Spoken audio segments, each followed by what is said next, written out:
Founder and managing partner Gautam Trivedi जुड़े हैं, जो फाइनेंशियल मार्केट्स में करीब 3 दशक का अनुभव रखते हैं।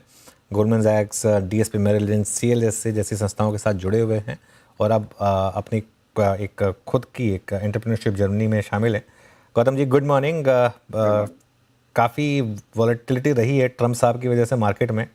क्या अब उसका थोड़ा सा एक अंत दिखाई दे रहा है? लग रहा है कि क्या back to normal see market resume कर सकते हैं?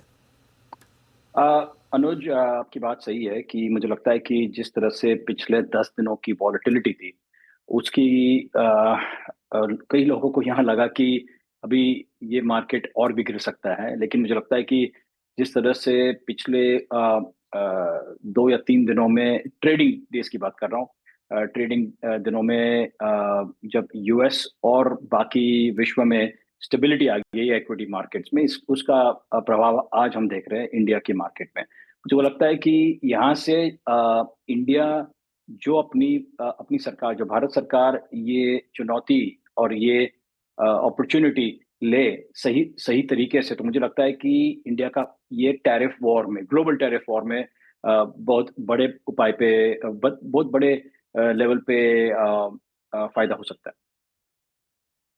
तो इस समय जो सबसे ज़्यादा स्टॉक्स गिरे टैरिफ वॉर की वजह से, क्या उन पर फोकस किया जाए या फिर जो स्टॉक्स या सेक्टर्स मजबूत रहे इस गिरावट में, जैसे कि बैंकिंग हो गई, उन पर फोकस किया जाए? आपका फोकस ज़्यादा कहाँ पर है? हमारा फोकस फिलहाल, आपका प्रश्न एक्चुअली इज वेरी रेलेवेंट, क्योंकि ये जो माहौल है जहाँ पे ये भी हो सकता है कि अगले हफ्ते या अगले महीने शायद टैरिफ में कुछ और बदलाव आ जाए, और जिसकी वजह से जो स्टॉक्स आज मजबूत लग रहे हैं इंडिया में, शायद मजबूत ना रहें। तो वो हिसाब से हमने हमारा पोर्टफोलियो करीबन दिसंबर और जनवरी के बीच में काफी इनवर्ड या डोमेस्टिक डिमांड पे हमने हमने फोकस किया हुआ है। तो फॉर एग्जांपल 23% हमारे एयूएम पावर सेक्टर में है, और power sector we believe is a multi decadal growth story हमारे देश में।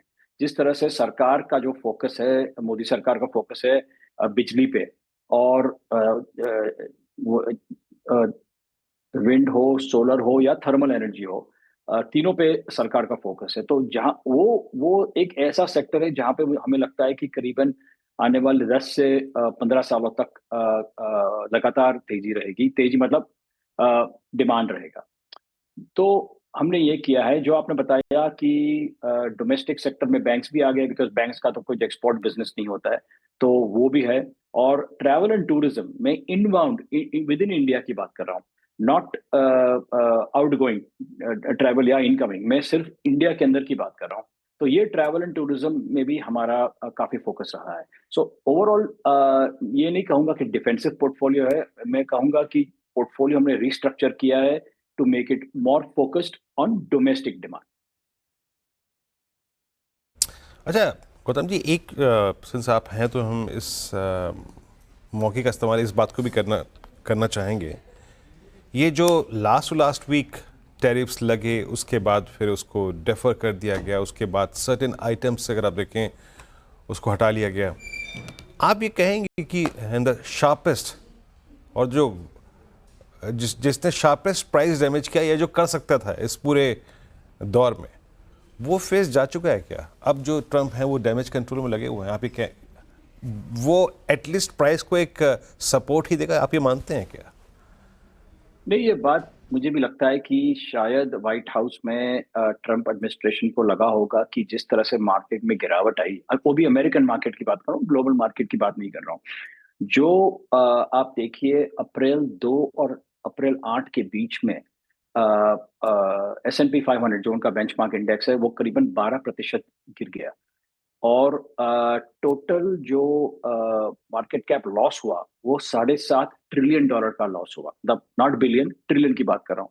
ये इन इट सेल्फ नया रिकॉर्ड था, और इसकी वजह से मुझे लगता है ये हो गया पॉइंट नंबर 1। दूसरा, आप देखिए कि पिछले हफ्ते अमेरिकन इन्वेस्टर्स ने करीबन $60 बिलियन मनी मार्केट फंड्स में ट्रांसफर कर दिए, मतलब from stock market, equity market to money market fund. और मनी मार्केट फंड्स का जो टोटल एयूएम है, अमेरिका की बात कर रहा हूं, टोटल एयूएम $7.5 ट्रिलियन हो चुका है। वो अपने आप में एक नया रिकॉर्ड है। इसलिए मुझे लगता है कि और सॉरी एक और जो तीसरी चीज थी कि yield on the 10 year treasury जो is again a very big benchmark जो पूरा विश्व फॉलो करता है कि अमेरिकन 10 साल का जो ट्रेजरी बॉन्ड है उसका उस पे यील्ड क्या है, वो करीबन 4.5% हो चुकी। तो 50 बेसिस पॉइंट्स का इंक्रीज आ गया। मुझे लगता है ये तीन फैक्टर देखने के बाद शायद ट्रंप एडमिनिस्ट्रेशन ने सोचा होगा कि करीबन 90 दिन का पॉज करे। ये 90 दिनों में जितने देशों पे 90 देश है, तो 90 देशों में से आई गेस आधे से ज्यादा नेगोशिएशन टेबल पे आएंगे और 90 दिनों के अंदर काफी अग्रीमेंट साइन हो चुकी होगी। तो मुझे लगता है कि ये पॉज जो है वो इक्विटी मार्केट्स के लिए भी पॉजिटिव है। लेकिन हमारे देश में एक चीज आपको याद रखनी पड़ेगी, आप दिसंबर से देखिए, ये चिंता की बात है। आप दिसंबर से देखिए कि monthly flows into domestic mutual funds गिरते आ रहे हैं। और जो मार्च का नंबर था, मैं यहाँ देख रहा हूँ, जो मार्च का नंबर था वो करीबन 25,000 करोड़ था। और वो दिसंबर का जो 41,000 करोड़ था उससे करीबन ऑलमोस्ट 40% कम है। तो मुझे वो चिंता का विषय लग रहा है कि ये जो जो गिरावट हर महीने जो होती रहेगी फ्यूचर में, तो ये सबसे बड़ा खतरा अपने मार्केट को एफआईएस का नहीं है, इसी का खतरा है। ओके अच्छा चलिए ठीक है गौतम सर, मैंने आपसे एक पर्सपेक्टिव ये समझ लिया। अब आते हैं अर्निंग सीजन की तरफ। आई मीन लेट्स फॉरगेट और अब इस डिस्कशन से कुछ देर के लिए आईटी को निकालते हैं sir. Other than IT, whether it's auto जहाँ पे प्राइस डैमेज काफ़ी सिवियर हुआ, देन एफएमसीजी, बैंक्स, एनबीएफसीज और मेटल्स को भी मैं इस चर्चा से थोड़ा सा बाहर रख रहा हूँ क्योंकि ये ग्लोबली एसोसिएटेड स्पेस है। यहाँ पर आपको प्राइस और अर्निंग्स के एक्सपेक्टेशन, रिस्क रिवॉर्ड रेशो, तीनों चीज़ें बेटर क्या लग रही हैं? चेज क्या करना चाहिए with I know I mean bit of risk is involve, but इस प्राइस पे अट्रैक्ट क्या कर रहा है आपको, specially considering the fact earnings सामने खड़ी हैं? सही बात है। अर्निंग्स में अभी भी मुझे आप जितने भी सेल साइड फर्म्स के रिसर्च रिपोर्ट देखेंगे, तो अभी भी ये जो अर्निंग्स में पिकअप होना चाहिए वो नहीं हो रहा है। ये FY25 के नंबर तो अभी शुरू हुए हैं और ये नंबर भी आने वाले करीबन 6 या 8 हफ्तों में निकल पड़ेंगे, तो आइडिया आएगा कि ये पिछला क्वार्टर कैसा रहा। लेकिन मुझे लगता नहीं है और हमें भी उम्मीद नहीं है कि कोई बड़े नंबर आने वाले हैं। अर्निंग्स ग्रोथ की बात कर रहा हूँ। तो ये जब देखें तो कीपिंग दिस इन माइंड, मुझे लगता है कि जो कुछ सेक्टर है जहाँ पे अर्निंग्स ग्रोथ लगातार पॉजिटिव ही रहेगा। एक तो है ट्रैवल एंड हॉस्पिटैलिटी, दूसरा है पावर सेक्टर, और तीसरा जो अभी भी मुझे लगता है कि शायद 1 साल और खींच लेगा इज रियल एस्टेट। तो ये 3 सेक्टरों में फोकस करना चाहिए जहां पे अभी भी ग्रोथ है। लेकिन रियल एस्टेट का जो जो मैंने बताया, मुझे लगता है कि मैक्सिमम 1 साल और, क्योंकि ऑलरेडी मैं देख रहा हूं, हम लोग देख रहे हैं कि रियल एस्टेट स्पेशली बंबई में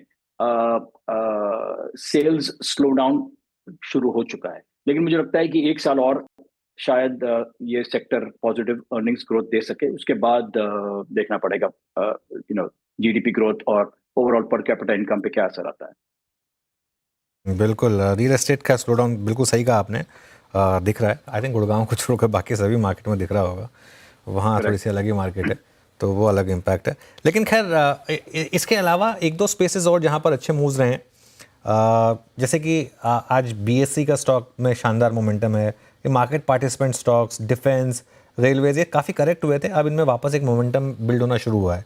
यहाँ पर आपके पोर्टफोलियो में कोई स्टॉक्स होंगे क्या? यहाँ पे नहीं है, और डिफेंस में चिंता का विषय यही है कि जो अपना करीबन 45 बिलियन डॉलर का जो ट्रेड सरप्लस है अमेरिका के साथ, जो ट्रम्प और व्हाइट हाउस जो जो जो ये सरकार को पुश करें, भारतीय सरकार को, कि आप इसको आधा कर दें या इसको कम कर दें, तो मुझे लगता है कि डिफेंस के ऑर्डर शायद अमेरिका को जाने, I mean we will have to place orders with US defence companies. तो वो जरा मुझे अभी भी हम लोग we are not positive yet on Indian defence, in spite of the fact जो आपने बताया कि काफी गिरावट आ चुकी है। इंडियन डिफेंस कंपनीज में। रेलवेज में पिकअप मुझे लगता है अभी शुरू होना चाहिए वापस, और ये हम डेफिनेटली सेक्टर ऐसा है कि हम स्टडी कर रहे हैं। ओके, चलिए बहुत बहुत शुक्रिया आज हमारे साथ जुड़ने के लिए गौतम जी, और अच्छा लगा आपसे बात करके एज ऑलवेज। अब मंगलवार है तो